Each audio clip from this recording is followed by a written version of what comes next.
बच्चा पैदा कईल सबसे रोमांचक काम में से एगो ह जवन की महिला के संगे हो सकता।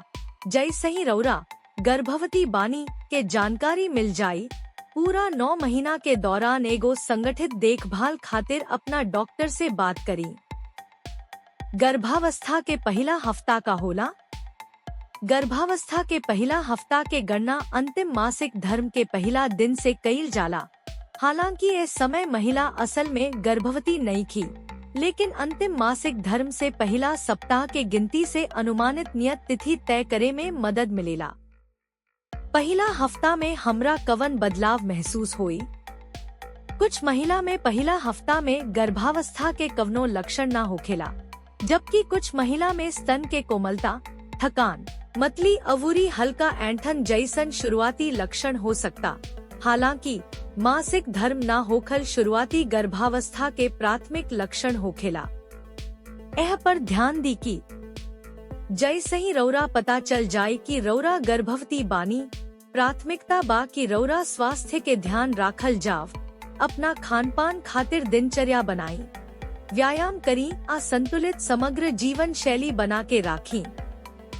गर्भावस्था के दौरान अतिरिक्त खाना अवूरी अतिरिक्त देखभाल के जरूरत होखेला, ताकि आपके अवूरी आपके बढ़त भ्रूण के दोनों खाती निमन स्वास्थ्य बनल रहे।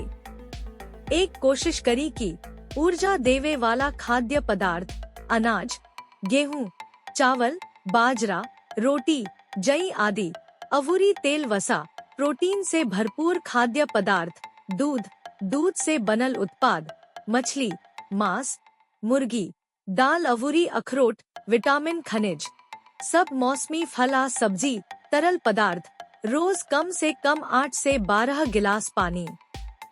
2 डॉक्टर से सलाह लेला के बाद कुछ सप्लीमेंट जैसे फॉलिक एसिड, अवूरी विटामिन डी से शुरुआत करें। 3 पर्याप्त आराम के साथ नियमित व्यायाम गैर जबरदस्त होखे के चाहिए। परहेज।